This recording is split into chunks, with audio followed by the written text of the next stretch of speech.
Hello, hello, hello. My name is Jessica Taylor Berry. I am the founder of Freedom in the Soul Lane, and I am a corporate leader with 20 years of experience in finance.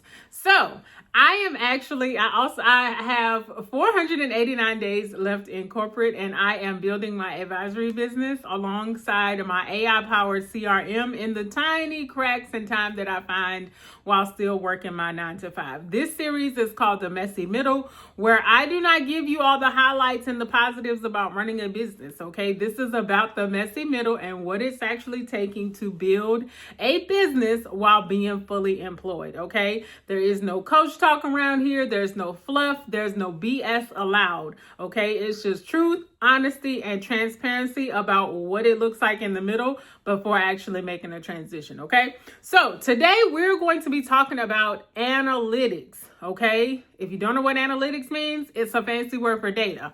If you don't know what data means, it's a fancy word for your numbers. Okay. So in my last video, I talked about, people being an entrepreneur, and now you are into sales. It is literally a sales job. Okay. You are going from employee to salesperson, and you have to be comfortable asking people for money. And how do you do that? You get good about describing your products or services to people so that they see value in it and they want to give you money. Okay. But you also have to be doing some outreach. Okay. I also talked about last week how they said build it and they will come. Absolute lie, right? You actually have to pound the pavement, not literally, but you have to, you got to do some soul searching, and you got to search for people. Not everybody's going to come to you and want your services. You are going to have to broadcast what you do and make people realize that you have services to offer, right? So I did want to talk to you all about what my outreach looked like last week. Again, these are all real numbers. Okay, I'm being fully transparent about what I'm doing in the background to build my business. Not to say that you actually have to do this, but this is what it looks like in the messy middle, okay? So last week alone, I sent 100 messages. That means I targeted 100 people in my ideal client, ideal avatar profile. And I said, hey, such and such, how are you today? Doing the outreach, okay? Warm outreach. So these are people who actually already follow me on social media, on different platforms. So again, this is what I would call a warm lead, right? Because they've actually given you permission to contact them because they follow you, or they're on your email list or something like that, right?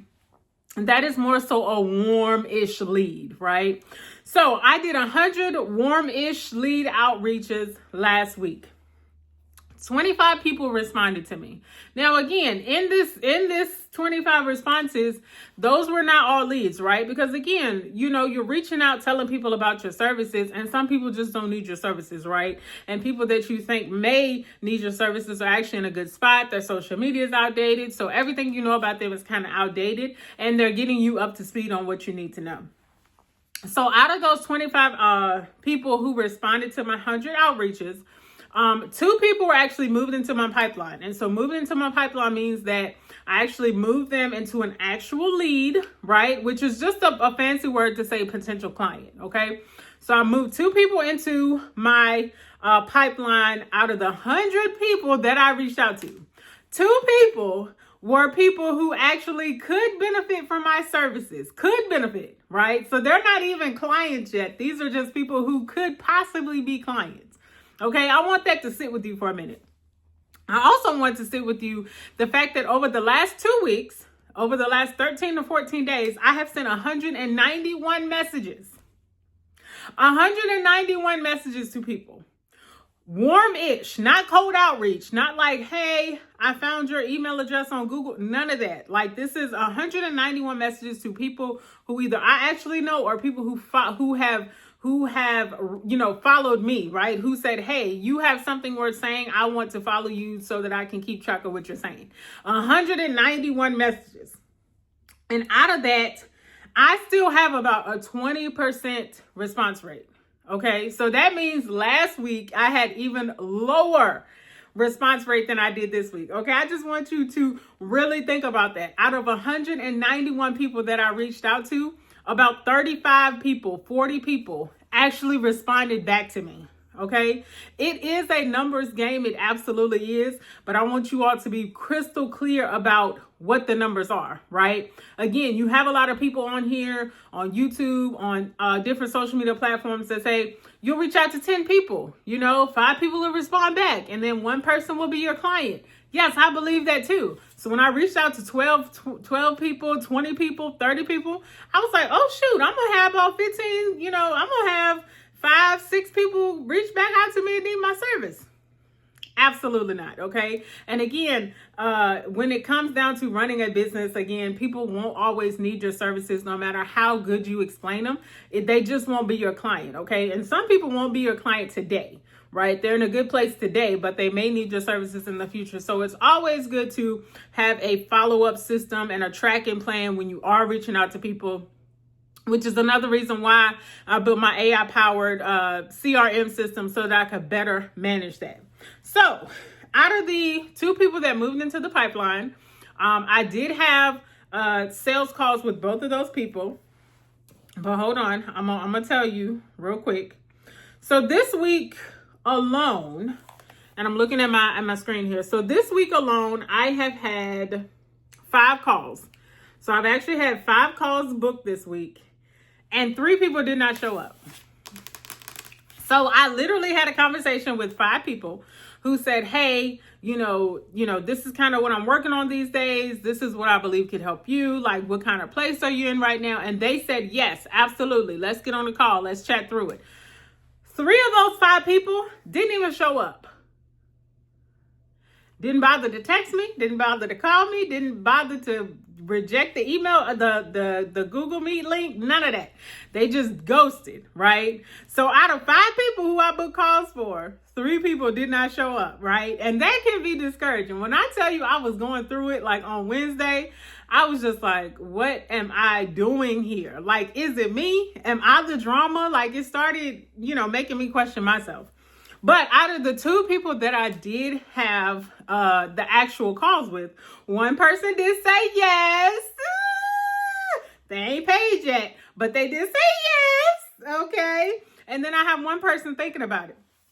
So again, it's all about being realistic and about your expectations, right? Did I think I would have to reach out to 100? Now, and bigger picture, y'all, bigger picture. In the last 3.5 to 4 weeks, I have literally sent over 500 messages. Over 500 messages to people I know, people who I targeted as being an ideal candidate for my services. So people who are expressing these types of pain points across different social media platforms, I'm reaching out to them, right? If they follow me, I'm reaching out to them. I've sent over 500 messages in the last 3.5 to 4 weeks. And just today, this week, I've had 1 person say yes. 1 person out of 500 people. So yes, it is a numbers game, but you're also going to have to get good at it, which again, I still don't think I'm good at sales yet. I know I'm not, right? Because if I was, it wouldn't take me 500 people to get my 1 yes. So when they do say it's a numbers game, it's a numbers game specifically for you. What works for somebody else will not necessarily work for you. And I'm still in that messy middle trying to figure out what messaging works best for me, what outreach works best for me. So whatever I did last week to reach out to 100 people and get 25 responses, this week I'm going to tailor my approach a little bit more. Maybe reach out to half of those people and be a little bit more in depth with what I'm saying and making sure that I'm clear about what I'm offering. Okay. So it was a rough week for the girl. Okay. It was a rough week for me. Again, I'm still new to this. I'm still very, very, very wet behind the ears, but I am determined to make this work. I have 489 days to get this thing right and start making some real good money doing it. Okay. And I absolutely believe I can do that. That's the most important thing. I know that I can do this. Okay. It's just like with anything else. You're terrible at first. You suck at first, okay? But the more you do it, the more reps you put in, the better you will get. And I know that is a fact for me, okay? So if you're in a similar situation where you have an exit date from your full-time job and you're trying to build something on the side, I would love to have you a part of the family. So go ahead and hit that subscribe button. I don't know what we're going to talk about next week because this is completely unscripted and it's real and it's raw. But I will be sharing what happened throughout the week, how I tailored my approach. And I will always share the hard parts with you all. And I will also be sharing the wins. So if that person make their payment this week, y'all going to know about it next Sunday, okay? I'll see y'all in my next video. Bye.